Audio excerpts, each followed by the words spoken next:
Welcome to Marathon Champions, the podcast where running legends Benji Durden, Bill Rogers, and Ron Tabb share their timeless wisdom on marathon training and inspire listeners with their wealth of experience. These champions continue to impact the running world today.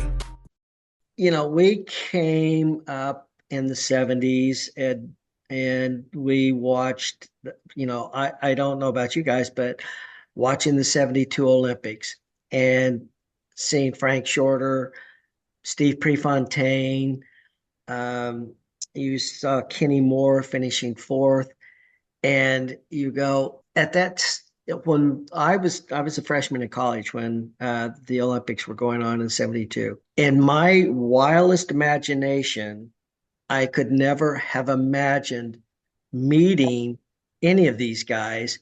And then the coach that was there was Bowerman and Dillinger. Wow. And did you ever imagine when we were in 1972, did you guys ever think that you would meet any of these guys? Wasn't Galloway on that team also? Yeah, And Galloway. I had already met Galloway, I think in 72, maybe not. I met Galloway a little after that, but yeah, Galloway was at Atlanta, and so thought I might meet him, but I never thought about it. Benji's one of the few people that actually got paid by Jeff Galloway. Yeah, but it was because I worked for him in the Yeah. 50s. Yeah. But I mean, you think about how fortunate, for me, I always look at that. I'm going, my God, I cannot believe that I became friends with Frank Shorter. I had Bill Bowerman when Mary and I were together. He came to our house. I met, I was coached by Bill Dillinger.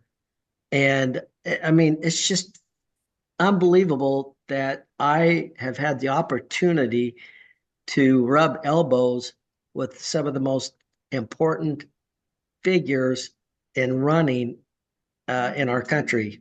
Yeah. Think about it. Here. And some of the other opportunities we got simply because we could run fast. I was at a party maybe 20 years ago. Not probably that long ago, but a while back. And Mark Platchis and I were there, and it's out in a suburb, or not really suburb, it's a fancy place near Boulder, but it wasn't in Boulder. And it's like a $3 million house. And this woman that had invited everybody to come out. And Platchis and I are standing there looking around at everybody. And I said, here we are in Boulder, kind of semi-royalty in Boulder. And it's because we could run fast. And you think about what Platchis came from. I mean, Platchis was dirt poor. And it's because we could run fast. And at times I think about that and I think, why? But at the time when I was doing it, I didn't think about those things. I pinch myself thinking about how fortunate I was to be where I was as far as running. Running gave me all those opportunities. We got to see the world. Yeah, I'd never gone to China if it hadn't been for that, or Moscow. Those are places I never would have been going to. Yep. And as you talk about people to meet, I mean, the fact that I was Billy Mills's roommate at Bloomsday, I never thought I would even beat Frank Shorter, much less meet him. Of course, that's not why we were doing it when we were doing it. No, not at all. Never. And it never really, we weren't thinking in those terms. We were thinking in terms of beating everybody we could beat when we lined up. I hardly ever thought about time. The time goals they were there sort of vaguely in the back of a head. But generally, I was racing. The clock wasn't that interesting. Well, for me, the clock was important because I had made a specific goal of trying to qualify for the Olympic trials. Well, early on. Yeah, that definitely was there early on. I mean, with no real experience in marathoning and why I chose the marathon. I actually chose the marathon because of Frank Shorter. And I wanted what I consider the most difficult challenge, that'd be to qualify for the Olympic trials in the marathon, the longest race. I knew that the qualifying time was sub 2:22. That was back in 1976 to get into the into the trials. Yeah, and that's turned me, like we were talking before. My slowest time was that 1:20, 2017, I think it was. Yeah. And I'm like going, I was walking and I made the qualifying. So what can I do if I actually put focus to it?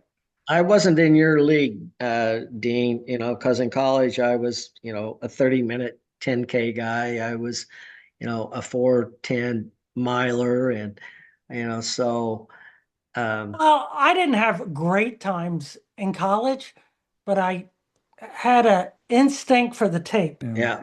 Like, I won the indoor 2 mile in the ACC by a hair. Just, one of those things I felt it wasn't just having the talent, but just having the instincts of timing, of when you sense you feel people's weakness. I just had that this is the time to take advantage, especially in the marathon. People have lapses, and if you can sense that doubt and make a move, those are some of the just inherent qualities. I can't tell you why I did it, but I just sensed this is the time. Yeah. Yeah, I had a few races where I could feel it was time to do something and I did it and it worked out. But Because you got to initiate, right? yeah, If you react, I mean, although reacting in a marathon for a long time is good enough. At some point though, then you have to take charge. right, But early on, you just kind of want to react. You don't want to be doing too much too early because right. you got a long ways to go. And that was the learning I had to go through. A little too rambunctious. Yeah, I had a few races like that. I went from We've all 213 to been. 210 because I finally learned not to try to run 210 when I wasn't ready. It's like when I ran the in Hiroshima in the World Cup. I ran negative splits. And that, Fortunately or unfortunately, I started getting stitches like at the 5 mile mark. I got to try to work this out, breathe, mhm, try to relax. And then I got back into my rhythm, and it was probably the best thing that happened, as it got you turns calmed down. out. I had the same thing at the Olympic trials in 80. I not a side stitch, but I had a hamstring cramp at 15K. I went through a mantra of you're okay, you're all right, you'll be fine. You're okay, you're all right, you'll be fine, and tried to relax and ease to the back of the front pack. And it went away after about a mile. But I was starting to do some thinking about going to the front, and it was good that I didn't do it there because it was too early. And the lesson learned at the World Cup, I wasn't going to let Fitzinger get way out. I had my eye on him. I kept him in eyes distance, and then gradually just worked past him. And Do either of you guys keep up with Pete? I have dinner with him occasionally. He lives when I'm at the Jersey Shore here, because he lives up in Long Branch area in New Jersey. Talking about Pete Squires. No, No, we're no, talking Oh, about no. Bissing. Fitzinger. Oh, Oh, Pittsburgh. he's out in Yeah, New Zealand. he's in New Zealand, Yeah. but he's had some health issues. Yeah, he has. He from a leukemia, if I remember right. No, not leukemia. What was Actually, I thought that I think it is, Benji. I'm Well, not sure. it was a blood disease, but I don't think it was leukemia. Yeah, but he's doing. He's But doing well now. he's He's in remission. And yeah, but he I saw he finished the race, but he actually did it with walking sticks. And I thought, well, that's interesting. One thing I do want to get in on this is how grateful and the gratitude I have having to experience everything and hear about everybody, hindsight, after the fact, years later, you don't realize not only the accomplishments, but the friends you meet, the connections. Like, I was reflecting, Ron had introduced me to Craig Christopher. I mean, that was a great experience. Oh, just people that weren't runners you connect with. Just nice people that were and generous with their time, and Yeah. that was great. And we have all three of us have been very, very lucky. Well, it's not luck. We worked our butts off to Well, get yeah, to but where. there was luck in that we were doing it when we did it because it would have Yeah, been yeah. more yes, difficult. And it was luck in that some timing. of it was luck in that we didn't break down. I mean, it was smart training too to keep us from breaking down, but you could have stepped on a rock here or tripped over something there, and that would have, ended it. So yeah, we did a lot of stuff to make ourselves what we were, but we also were lucky in that we didn't have unfortunate circumstances to take it away. Hey, Dean, one I do have to go back though. You talked about the 800-300 drill. I talked to Pat Tyson, I talked to Pete Squires, Mike Blackmore, all these guys that are, that's the number one workout we always talk about, the 800-300 drill. Because I felt like I was getting ready for a race. Oh, You you had to were. prepare. It You had to was. prepare Yeah. like it was a race. I did Uh, something like that once. I mean, I would do an 800. I was doing my most of my speed work in my sweats, so I wasn't running that fast. I was running like 214 to 220, a lot of weight on. But once, when I was working with Mike Caldwell, we did a 2K, 1K workout where I'd run 2K, jog a 200, and then do a 1K. And I'd end up doing 10K doing this, and I ran like 29 flat. Wow. Jeez. Yeah, that's faster than races are being, that were being won in back in Yeah, well, those I days. was also that was like 3 weeks before my 83 Boston, so I was really fit. Yeah. Yeah, obviously. Yeah. So I did something very similar to that. I did, it was by myself, and it was the Wednesday before I went out to, this is 83. I did a 5 mile tempo on the track, and I knew I was ready to go. I ran low, I don't remember, I'd have to look it up. It was like 23 something, averaging 436 a mile. And I know, okay, I'm ready. Yeah, yeah. That's when you know you're ready to go. When you have, it Well, was raining, cold, but you crap. still pulled it off. Well, the thing on my workout, I think about a 5 mile warm up, did that, the 10K, then did a easy couple miles to kind of cool down. And then I did a hilly 5 mile and 25 flat, and then did another 2 mile warm down. So, you think about the whole thing. It was like a 20 mile, almost continuous, 20 mile plus continuous run. And I knew close enough to Boston, I knew I was ready then. But we didn't do them to know we were ready. We just did them. And then it said after we did them, it's sort of like, okay, we're fit. Yeah. Right. So you did your long run, you did over 20 miles for your long runs, Oh right? yeah, yeah, but they weren't fast like you. I mean, Yeah. I was, 20 miles from me would be 220. Of course, I was running the sweats, but I'd do 2.5 to 245 as my long day. And I wasn't running a known distance. It was just that was the time. Yeah. And it was usually over because I'm out at Stone Mountain, it was hilly where I was doing these things. So I was usually rolling and I was just running. I wasn't trying to push or anything. I was just running. Probably the last half hour or so, I had to be burning fat because I was out of glycogen because we weren't taking sugar drinks or anything like that during these runs. We were just running. I'd be lucky if I found a couple of water stops for the entire run because we also didn't have aid stations out there. I remember Kenny Moore telling me one time, one of the few times that we talked about training, etc. And he said, you have to be a good marathoner, you have to be very tolerant of boredom and dehydration. If I listened to all this, I would have never started. Yeah. Yeah, we may be discouraging others from going down the same path. Yeah. Hopefully we're not. Well, you never know. Yeah. No, it was great. It was a journey. And I think we didn't have the social media. You didn't know as much, and No, that was good. yeah, I think it Ignorance, was good. ignorance was a blessing.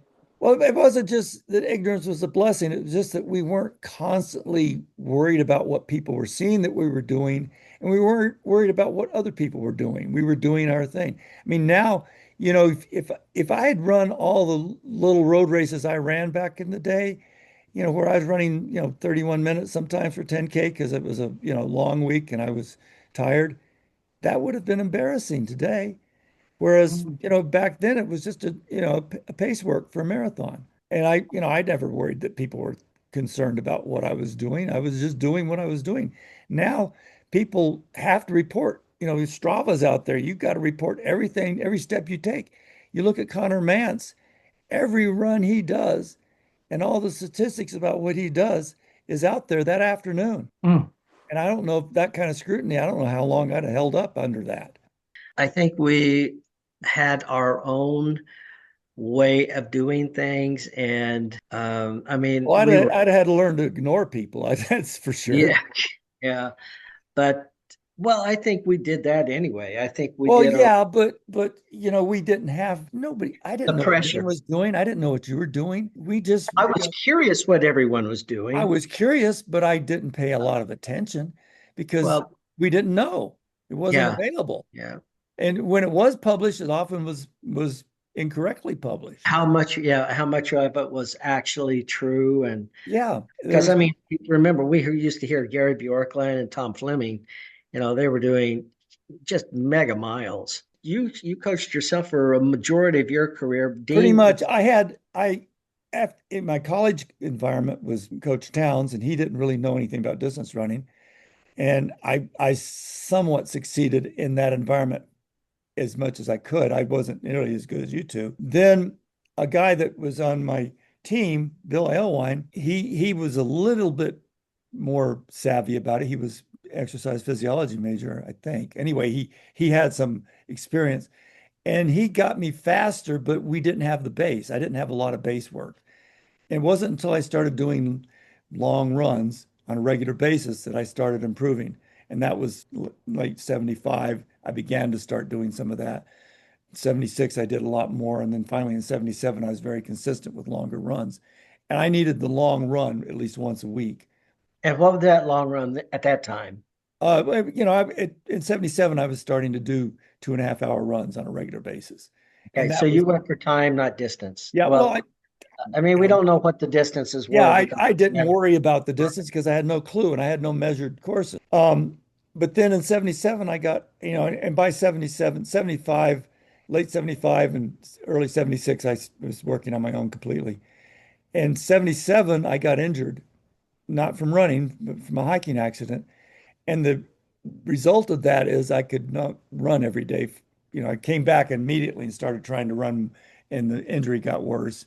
And I had to quit running for a while. And then I got to where I could run every other day. And I gradually built up where I'd run every other day. And then I got to where I could run a little bit in between. I was running like a mile or 2 miles every other day and a long run every other day.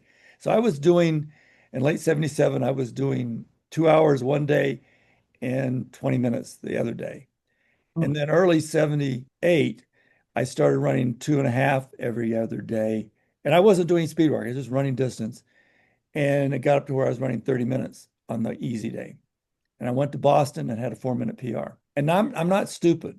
I can see trends. Hmm. And I'd run a few races before that, and they also had been going pretty well. I backed into the Bowerman approach, which was really easy days and really hard days. And I pretty much that was my pattern.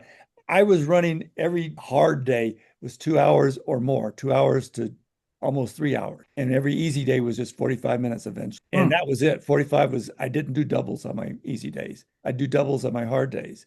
And it was just a pattern that worked for me. And it was developed somewhat accidentally, but it worked. And, I would have days where I would be in the mid 30s, in terms of total mileage because, I'd run, 22, 23 miles in the morning, another 10 in the afternoon. And then the next day would be 5 to 6 miles. Well, that's what you do. You figure out what works best for Yeah, and you. you pay attention. And you ignore the noise around you and you pay attention. So as a coach, that's what I coach the, because I'm coaching high school kids now, and I coach them on an individual basis because I don't believe you can be as successful coaching collectively as you can be coaching individually. It depends So on how you define success. I mean, if you're a collegiate coach, success is how your team does. I when thought I I was, thought collegiate coaching is recruiting. Part of yeah, it is recruiting, but part of it at the same time is you got to get everybody, if you're gonna have a really good team, you've got to have a really good team that always it hits. Right, At least you have enough people that hits cross country championships or track championships at the same fitness level. And I mean, if you're a good coach, but right. I also think of college programs as somewhat the Kleenex program. So you recruit a lot of good Kleenexes and you throw away the ones that don't work. yeah. Yeah, but is that coaching? Not really. No, I don't like that approach. I like Yeah. Ron's policy better where you coach the individual because the individual is more valuable to me than the team.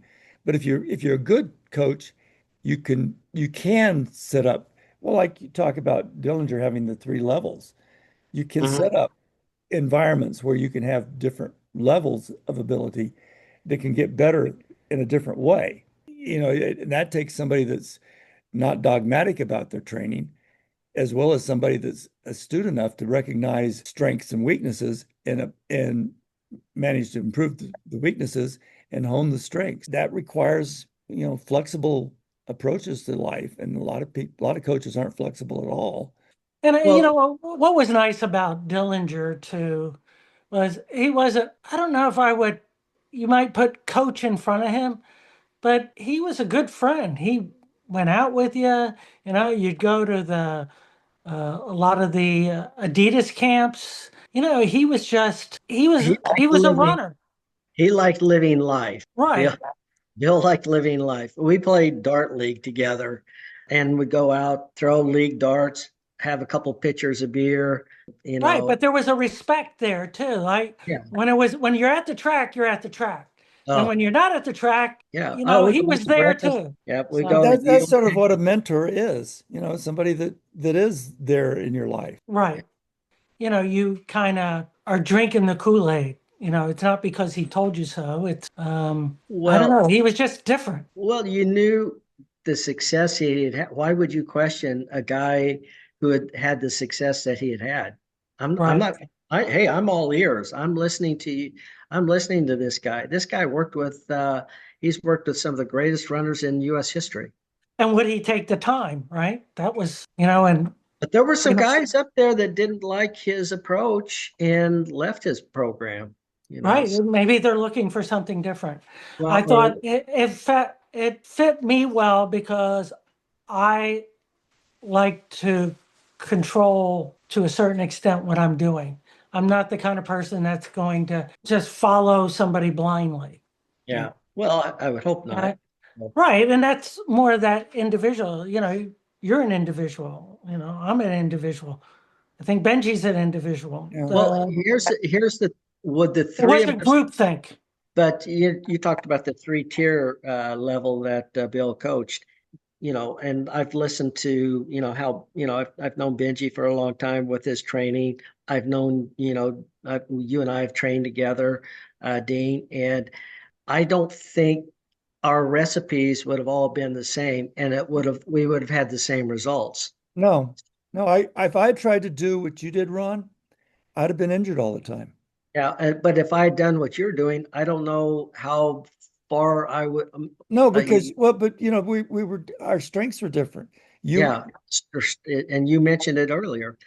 Your strengths and weaknesses. yeah, And I think partially because of my greater weight, I couldn't have two hard days in a row because and whereas you could have we days. had sometimes we had two hard workouts in one day. We Yeah. would have a morning and an afternoon hard workout. Well, I could do that. I had done that a bit, as similar to Kenny Moore. When Bowerman was coaching Kenny, Kenny would run a really good solid day. It'd be 30 miles or more, and a really good solid day. And then he'd have to take two easy days, 2 days of 2 miles. I wasn't needing quite that much, and I didn't know about this until later. Hmm. If I tried to put in much more than 6 miles on my recovery day, I didn't recover. And Mm. and I then my the third day would not be I couldn't really do a good solid workout. I would do an hour warm up, run on the track in my sweats for about 5K, 800s and 400s or kilometers or whatever. And then I'd do an hour warm down. Man, that's And a then I would do on the weekend, I would do an hour warm up. I'd do a 10K or, Hmm. 8K or something. And I'd strip down because it'd be a Atlanta Track Club race. I'd run this race and then I'd do an hour warm down. Hmm. when you do an hour warm up. What kind of a warm up are we talking about? Or is that like a 8 mile run? Um, Is what you're that would talking that about? would probably be about eight, Yeah, back then. Yeah, that's a long But warm up. slower, right? yeah, Yeah. it'd be 7 minute pace, but I'd be on full sweat, etc. 7 minutes, not slow. No. No, but Not fast either. I mean, no, but it would just be, I would be right. warmed up. And typically I would probably not quite do a full hour. I'd do like 45 minutes and then take off my sweats and kind of jog around a little bit and do maybe 10 minutes out. I'd do a hard 3-minute effort to kind of get the heart rate going. And then I go. Oh, Now, I wouldn't do that for a marathon or a race that I considered important, but for the all-comer meets or whatever, or the local Atlanta Track Club races where I didn't care about my result, that because it was part of my program, it was part of my training. And then usually on those days, I'd go out and do another 45 minutes to an hour and a half. And but then that was the bulk. I'd get the bulk of my running. I'd have 4 days that I'd get somewhere between 20 and 25 miles. And then, I would have 60 or at least the other 3 days. Well, it depends on where your cycle. I'd be a broken man. Yeah, but it's just I Yeah. wasn't physically the same as you guys. Yeah. I was carrying at least 30 pounds on you guys. And how often do you guys go to the gym? I never did. And where I was going to the In gym, college, we did. but I was doing Nautilus on my easy days. And Yeah. sometimes on my easy days, I'd swim a mile. It would surprise people that I never did any weight Well, training. yeah, but 115 pounds. You don't have the musculature that needs that. Whereas Right. I did. If I didn't do it, I wasn't rounded. Push up, I basically, 50 push-ups after every workout and 100 setups after every workout. That was pretty much my core training. Yeah, where push-ups, 50 push-ups for you was nothing. Oh, no, it's a piece of cake to do 50. Yeah, you're right. Whereas I would go and do, And I was strong. I had a really strong upper body. I mean, what was your bench press? I never bench press, so I couldn't tell you. I could regularly do over 200 pounds. I know I wouldn't have been able to do that, but I know you guys remember Rich Bay, right? It's for AW.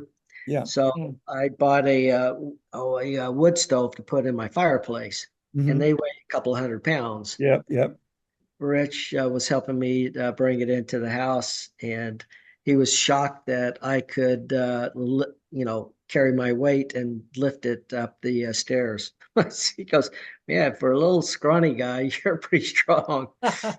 Did I ever tell you about him giving me a massage after the 82 Nike OTC marathon? No. It was raining. It was a nasty day. It was really part of my problem. Why I thought I ran slower or further back in the pack than I did is my hamstrings kept cramping up in the race because of kicking the water up in my hamstrings. So I finished, and I'm kind of hobbling around because my hamstrings are still cramping. So he didn't have any massage oil, but he decided he'd try to get the cramping out, and he basically removed the hair from the back of my hamstrings. Ouch. Yeah. Rich you probably know this, but he ended up leaving athletic massage and started massaging horses. Oh, I didn't know that. Oh yeah, he would massage race horses, and he'd get like $500 to $1,000 for a horse. Holy mackerel. And that's why he left. I mean, and that was back in the, in the 80s. That's a lot of money. But, you had to be pretty strong, one, to work on a horse. But he was strong. Which he was. But the horses he were working on, they were really expensive horses. Obviously, yeah. So. And, you couldn't slide him for leaving humans and going to work on horses. Now that doesn't surprise me, because we went to Lexington, Kentucky, I guess a year ago, and the money that is spent on these horses and how they're, the thoroughbreds. Yeah. Oh my God. They get massages, they get shampooed every day. Yeah. They don't live as long, but they do have a good life while they live. Well, guys, do you have any other questions? No, I think we should let you go and get on with life. It's really been fun. I don't know. Yes. I think maybe like 2020 is the last time we talked. Probably. Remember we at that we went Rick Ross's little gathering with me and Hefner and Ron, and you came in. We didn't even know you were going to be there. Well, Ron told me he was coming in town and where he was going to be, so I made my way over there. It was fun. Well, we'll let you go. And all right, it was a pleasure and an honor. Well, thanks. Likewise, yeah.